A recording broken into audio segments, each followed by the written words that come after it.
एक तरफ वो नेता जिसने भारत को दुनिया में एक नई पहचान दी और करोड़ों लोगों की जिंदगी बदलने का दावा किया। एक ऐसा नायक जिसने देश की सांस्कृतिक विरासत को सम्मान दिलाया और विकास का नया पैमाना तय किया। दूसरी तरफ उन्हीं पर देश को बांटने, लोकतंत्र को कमजोर करने और एक तानाशाह की तरह सरकार चलाने के संगीन आरोप लगते हैं।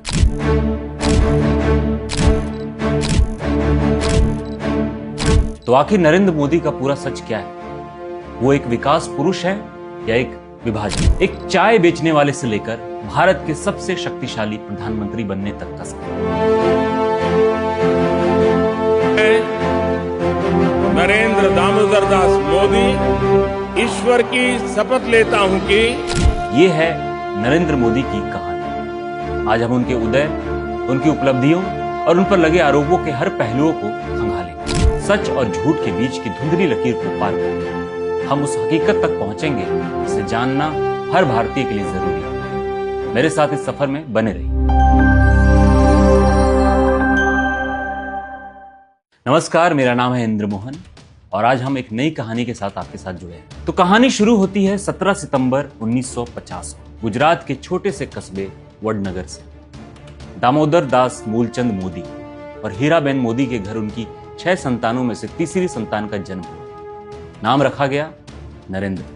परिवार मोद घांची समुदाय से था, जिसे आज भारत सरकार ने अन्य पिछड़ा वर्ग यानी ओबीसी में वर्गीकृत किया है। नरेंद्र मोदी का बचपन संघर्षों में बीता। परिवार एक छोटे से घर में रहता था। उनके पिता वडनगर रेलवे स्टेशन पर चाय की एक छोटी सी दुकान चलाते थे। प्रचलित कहानियों के अनुसार बालक नरेंद्र भी अपने पिता का हाथ बांटने के लिए रेलवे स्टेशन पर चाय बेचते थे। कौन जानता था कि ट्रेनों में चाय चाय की आवाज लगाने वाला ये लड़का एक दिन दुनिया के सबसे बड़े लोकतंत्र की कमान संभालेगा। कुछ वृत्तांतों में यह भी कहा जाता है कि उनकी मां परिवार चलाने में मदद करने के लिए दूसरों के घरों में काम करती थी। गरीबी उनके हौसलों को रोक नहीं पाई। वडनगर के स्थानीय स्कूल में उनकी शुरुआती पढ़ाई हुई।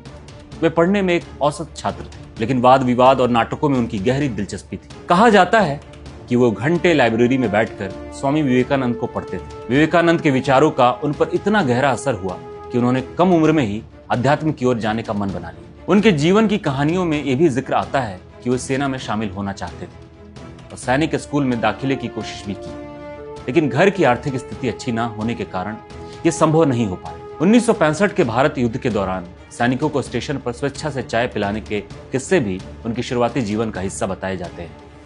देश सेवा का जज्बा तो था, बस उसे अपनी राह तलाशनी है। सिर्फ 17 साल की उम्र में, जब ज्यादातर लड़के अपने भविष्य के सपने बुन रहे होते हैं, नरेंद्र मोदी ने घर छोड़ दिया। ये कोई बगावत नहीं थी, बल्कि खुद को और सत्य को जानने की एक यात्रा थी। उन्होंने अगले लगभग 2 साल भारत के अलग अलग हिस्सों में घूमते हुए बिताए। इस दौरान वे हिमालय के आश्रमों, पश्चिम बंगाल के रामकृष्ण आश्रम और पूर्वोत्तर भारत के कई हिस्सों में गए।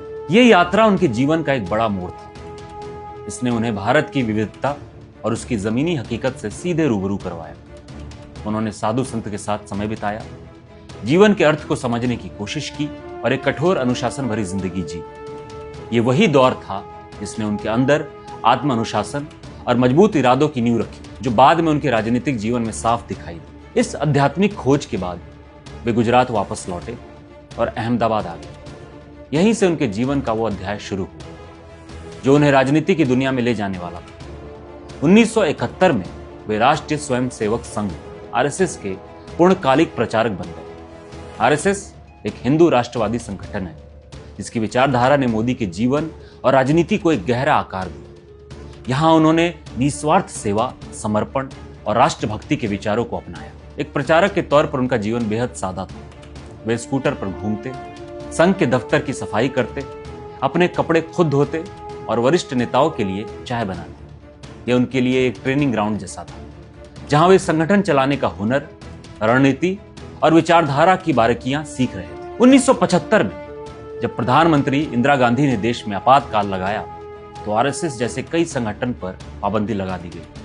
इस दौरान नरेंद्र मोदी ने अंडरग्राउंड रहकर काम किया। उन्होंने सरकार की नीतियों के खिलाफ गुप्त रूप से पर्चे बांटे और आंदोलनों को संगठित करने में मदद की। उनके राजनीतिक जीवन का पहला बड़ा संघर्ष था, जिसने उनके अंदर के रणनीतिकार को निखारा। आपातकाल खत्म होने के बाद संघ ने अपने इस होनहार प्रचारक को एक नई भूमिका देने का फैसला किया। 1985 में आरएसएस ने नरेंद्र मोदी को भारतीय जनता पार्टी बीजेपी में भेज दिया। यह उनके औपचारिक राजनीतिक जीवन की शुरुआत। उन्होंने संगठन में जमीनी स्तर से काम शुरू किया और अपनी मेहनत और रणनीतिक कौशल से जल्द ही पार्टी के बड़े नेताओं का ध्यान अपनी ओर खींचा।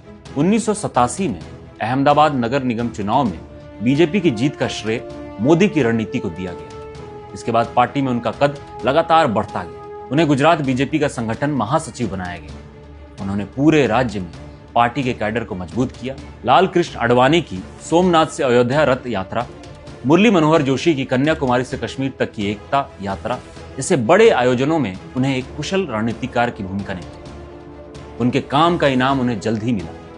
उन्हें बीजेपी का राष्ट्रीय सचिव बनाकर दिल्ली में भेज दिया गया। यहाँ उन्होंने हरियाणा और हिमाचल प्रदेश जैसे राज्यों में पार्टी का काम संभाला। 1998 में उन्हें राष्ट्रीय महासचिव जैसा अहम पद मिला, लेकिन किस्मत उन्हें वापस गुजरात ले जाने वाली थी। 2001 में गुजरात में आए विनाशकारी भूकंप के बाद तत्कालीन मुख्यमंत्री केशुभाई पटेल के काम पर सवाल उठ रहे थे। ऐसे में बीजेपी के केंद्रीय नेतृत्व ने एक बड़ा दांव खेला।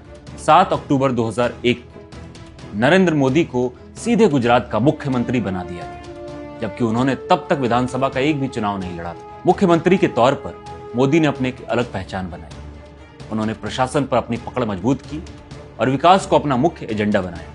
उन्होंने वाइब्रेंट गुजरात समिट की शुरुआत की, जिसने राज्य में बड़े पैमाने पर निवेश किया। उनके नेतृत्व में गुजरात ने बिजली, सड़क और पानी जैसे क्षेत्रों में काफी प्रगति की। गुजरात मॉडल ऑफ डेवलपमेंट की चर्चा पूरे देश में होने लगी। इसने मोदी को एक विकास पुरुष की छवि दी। ज्योतिग्राम योजना के जरिए गुजरात के हर गांव तक 24 घंटे बिजली पहुंचाना एक क्रांतिकारी कदम माना गया। वो लगातार 3 बार गुजरात के मुख्यमंत्री रहे और हर चुनाव में पहले से ज्यादा बहुमत से जीते। उनकी लोकप्रियता गुजरात की सीमाओं को लांघकर पूरे देश में फैल रही थी। लेकिन उनके राजनीतिक करियर का यह चमकता अध्याय एक काले धब्बे के बिना पूरा नहीं होता। नरेंद्र मोदी के राजनीतिक जीवन का सबसे विवादास्पद अध्याय उनके मुख्यमंत्री बनने के कुछ महीने बाद ही शुरू हो गया। 27 फरवरी 2002 को गोधरा रेलवे स्टेशन पर साबरमती एक्सप्रेस ट्रेन की S6 बोगी में आग लगा दी गई, जिसमें अयोध्या से लौट रहे 59 कार सेवक जिंदा जल गए। इस भयानक घटना ने पूरे गुजरात को सांप्रदायिक हिंसा की आग में झोंक दिया। अगले कुछ हफ्तों तक गुजरात जलता रहा। राज्य भर में हुए दंगों में आधिकारिक आंकड़ों के मुताबिक 1000 से ज्यादा लोग मारे गए, जिनमें ज्यादातर मुस्लिम थे। हजारों घर और दुकानें जला दी गई। तत्कालीन मुख्यमंत्री नरेंद्र मोदी पर इन दंगों को रोकने के लिए पर्याप्त कदम न उठाने और यहां तक कि दंगाइयों को मौन समर्थन देने के गंभीर आरोप लगे। आलोचकों ने कहा कि उनकी सरकार और पुलिस ने हिंसा रोकने में जानबूझकर देरी की। इन आरोपों ने मोदी की छवि पर एक ऐसा दाग लगाया जिसे मिटाने की कोशिश आज भी जारी है। राष्ट्रीय और अंतर्राष्ट्रीय मीडिया ने उनकी सरकार की तीखी आलोचना की। तत्कालीन प्रधानमंत्री अटल बिहारी वाजपेयी ने भी गुजरात का दौरा कर मोदी को राजधर्म का पालन करने की नसीहत दी। अमेरिका ने 2005 में एक विशेष कानून के तहत उन्हें वीजा देने से इनकार कर दिया, जो लगभग 1 दशक तक प्रभावी रहा। इन आरोपों की जांच के लिए सुप्रीम कोर्ट ने एक विशेष जांच दल SIT का गठन किया। SIT ने सालों तक जांच की और 2012 में मोदी को सीधे तौर पर किसी भी साजिश में शामिल होने के सबूत न मिलने के आधार पर क्लीन चिट दे दी। बाद में 2022 में सुप्रीम कोर्ट ने जकिया जाफरी की उस याचिका को भी खारिज कर दिया जिसमें SIT की क्लीन चिट को चुनौती दी गई थी। हालांकि इन कानूनी क्लीन चिट के बावजूद नैतिक और राजनीतिक सवाल बने रहे। आलोचक आज भी मानते हैं कि मुख्यमंत्री होने के नाते राज्य में कानून व्यवस्था बनाए रखने की अंतिम जिम्मेदारी उनकी थी, जिसमें वो बुरी तरह विफल रहे। वहीं मोदी और उनके समर्थक इसे उनकी छवि खराब करने की एक राजनीतिक साजिश बताते हैं। 2002 के दंगे एक ऐसी त्रासदी है जो हमेशा उनकी विरासत का हिस्सा रही। एक तरफ कानूनी रूप से बेदाग तो दूसरी तरफ नैतिक सवालों के घेरे में। गुजरात दंगों के आरोप के बावजूद गुजरात मॉडल पर सवार होकर मोदी की लोकप्रियता बढ़ती रही। 2012 में गुजरात में चुनावी हैट्रिक लगाने के बाद यह लगभग तय हो गया था कि 2014 के लोकसभा चुनावों में भी बीजेपी के प्रधानमंत्री पद के उम्मीदवार होंगे। सितंबर 2013 में उन्हें आधिकारिक तौर पर PM उम्मीदवार घोषित कर दिया गया। इसके बाद भारतीय राजनीति ने एक ऐसा चुनाव अभियान देखा जैसा पहले कभी नहीं हुआ। मोदी ने विकास, अच्छे दिन और मजबूत नेतृत्व को अपना मुख्य चुनावी मुद्दा बनाया। उन्होंने तत्कालीन यूपीए सरकार पर घोटालों को लेकर जोरदार हमले किए। चाय पर चर्चा जैसे कार्यक्रमों से उन्होंने अपना आम आदमी की छवि को भुनाया। सोशल मीडिया का जिस पैमाने पर उन्होंने इस्तेमाल किया वो भारतीय राजनीति में बिल्कुल नया था। देश भर में मोदी लहर चल पड़ी। नतीजा जब आया तो ये ऐतिहासिक था। 16 मई 2014 को बीजेपी ने अकेले 282 सीटें जीती, जो 1984 के बाद किसी एक पार्टी को मिला पहला पूर्ण बहुमत था। 26 मई 2014 को नरेंद्र मोदी ने भारत के 14वें प्रधानमंत्री के रूप में शपथ ली। वडनगर के रेलवे स्टेशन का वो लड़का अब दिल्ली के प्रधानमंत्री आवास में था। यह भारतीय लोकतंत्र की एक असाधारण कहानी थी। प्रधानमंत्री बनने के बाद मोदी ने एक के बाद एक नई बड़ी योजनाएं और सुधार लागू किए। प्रधानमंत्री जनधन योजना 2014। इस योजना के तहत करोड़ों गरीबों के जीरो बैलेंस बैंक खाते खोले गए ताकि सरकारी मदद सीधे उन तक पहुंच सके। स्वच्छ भारत अभियान 2014। ये स्वच्छता को एक जन आंदोलन बनाने की एक बड़ी कोशिश थी, जिसके तहत करोड़ों शौचालय का निर्माण हुआ।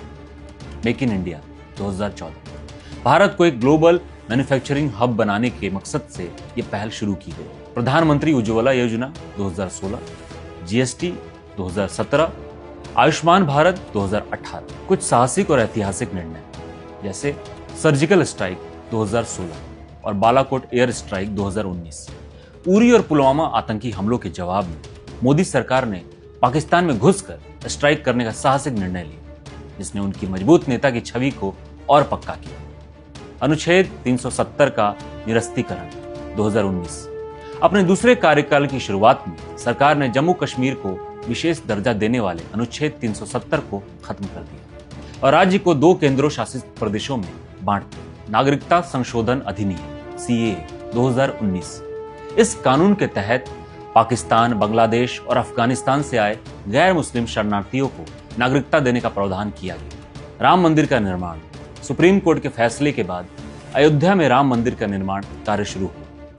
जनवरी 2024 में प्राण प्रतिष्ठा समारोह के साथ मोदी ने इसके पहले चरण के उद्घाटन में मुख्य भूमिका निभाई। हालांकि मंदिर का पूरा निर्माण कार्य अभी जारी है। मोदी ने विदेश नीति के मोर्चे पर काफी सक्रियता दिखाई।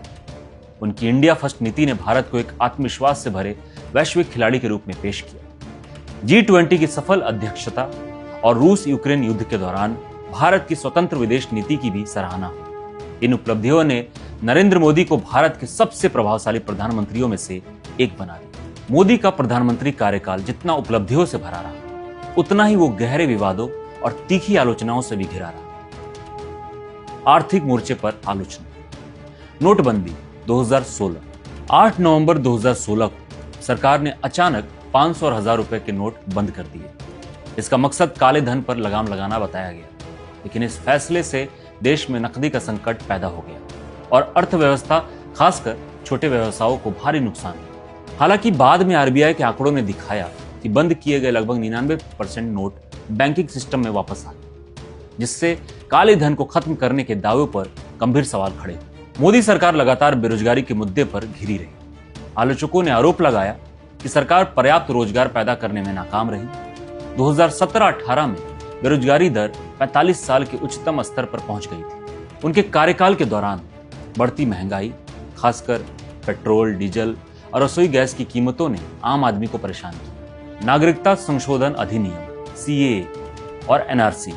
सीएए को कई लोगों ने धर्म के आधार पर भेदभाव करने वाला बताया, जिसके खिलाफ देश भर में बड़े पैमाने पर विरोध प्रदर्शन हुए। जब इसे राष्ट्रीय नागरिक रजिस्टर एनआरसी से जोड़कर देखा गया तो मुस्लिम समुदाय में डर फैल गया। हालांकि सरकार ने कहा कि राष्ट्रव्यापी एनआरसी पर अभी कई फैसले नहीं हुआ है, लेकिन इस संयोजन ने एक बड़ा विवाद खड़ा कर दिया। किसान आंदोलन 2020-21।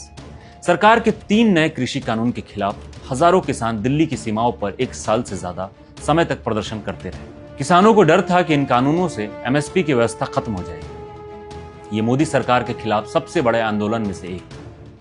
आखिरकार प्रधानमंत्री मोदी को तीनों कानून वापस लेने पड़े, जिसे उनकी एक बड़ी राजनीतिक हार के तौर पर देखा गया। लोकतांत्रिक संस्थाओं को कमजोर करने का आरोप। आलोचक मोदी सरकार पर सुप्रीम कोर्ट, चुनाव आयोग और सीबीआई जैसी संस्थाओं के काम में दखल देने और उन्हें कमजोर करने का आरोप लगाते हैं।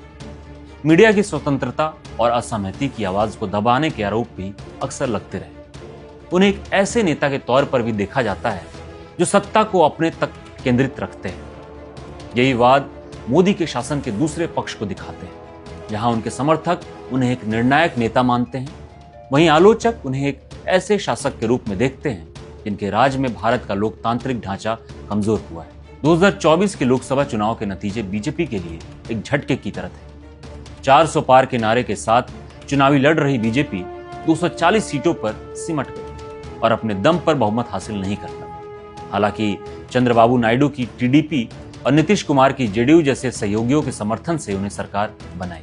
9 जून 2024 को नरेंद्र मोदी ने जवाहरलाल नेहरू के बाद लगातार तीसरी बार भारत के प्रधानमंत्री के रूप में शपथ ली। ये एक ऐतिहासिक उपलब्धि तो है, लेकिन इस बार उनकी भूमिका बदल चुकी है। अब वो एक गठबंधन सरकार के मुखिया हैं। अब सवाल ये है कि नरेंद्र मोदी की विरासत क्या होगी? इतिहास उन्हें कैसे याद रखेगा? एक तरफ उन्हें एक ऐसे नेता के रूप में याद किया जाएगा जिसने स्वच्छता और डिजिटल पेमेंट जैसे मुद्दों को जन आंदोलन बनाया, अनुच्छेद 370 को हटाया और एक मजबूत विदेश नीति से भारत को दुनिया में एक नई पहचान दी। उनके समर्थक उन्हें एक ऐसे नायक के रूप में देखते हैं जिसने भारत के सांस्कृतिक गौरव को फिर से जगाया। दूसरी तरफ उनकी विरासत पर 2002 के गुजरात दंगों का साया हमेशा रहेगा। उन पर भारत के धर्मनिरपेक्ष ताने बाने और लोकतांत्रिक संस्थाओं को कमजोर करने के आरोप भी इतिहास का हिस्सा रहे। नोटबंदी और किसान आंदोलन जैसे फैसले उनके निर्णय लेने की शैली पर हमेशा सवाल उठाते रहे। नरेंद्र मोदी एक ऐसे व्यक्ति हैं जिन्हें आप पसंद करें या ना पसंद, पर आप उन्हें नजरअंदाज नहीं कर सकते। उनकी कहानी सिर्फ एक व्यक्ति की नहीं, बल्कि बदलते भारत की कहानी भी है। उसकी उम्मीदों, उसके विरोधाभास और उसकी चुनौतियों की कहानी। नरेंद्र मोदी के बारे में आपकी क्या राय है? आप उन्हें एक विकास पुरुष मानते हैं, एक विवादास्पद नेता? उनके किस फैसले ने आपको सबसे ज्यादा प्रभावित किया? नीचे कमेंट्स में अपनी राय हमें जरूर बताएं। अगर आपको हमारा ये विश्लेषण पसंद आया तो इस वीडियो को लाइक करें और इसे शेयर करें ताकि ये जानकारी ज्यादा से ज्यादा लोगों तक पहुंच सके। और हाँ, अगर आप भविष्य में भी ऐसे ही वीडियो देखना चाहते हैं तो हमारे चैनल को सब्सक्राइब करना ना भूलें। नरेंद्र मोदी का सफर वडनगर की गलियों से शुरू होकर दिल्ली के सत्ता के गलियारों तक पहुंचा। ये एक असाधारण यात्रा है जो भारत के लोकतंत्र की ताकत और जटिलता दोनों को दिखाती है। वो एक ऐसे नेता हैं जिन्होंने राजनीति के नियमों को फिर से लिखा, लेकिन साथ ही उन पर उन्हीं नियमों को तोड़ने के आरोप भी लगे। उनका सच किसी एक कहानी में नहीं, बल्कि इन सभी कहानियों के जोड़ में छिपा है। वो नायक भी है और खलनायक भी। ये देखने वाले के नजरिए पर निर्भर करता है। शायद यही उनकी अलग पहचान है, एक ऐसा नेता जिसे किसी एक खांचे में फिट नहीं किया जा सकता। और अंत में एक सवाल, क्या नरेंद्र मोदी वो नेता है जिसकी भारत को जरूरत थी, या वो नेता है जिसके भारत लायक था? इसका जवाब शायद वक्त ही देगा। धन्यवाद।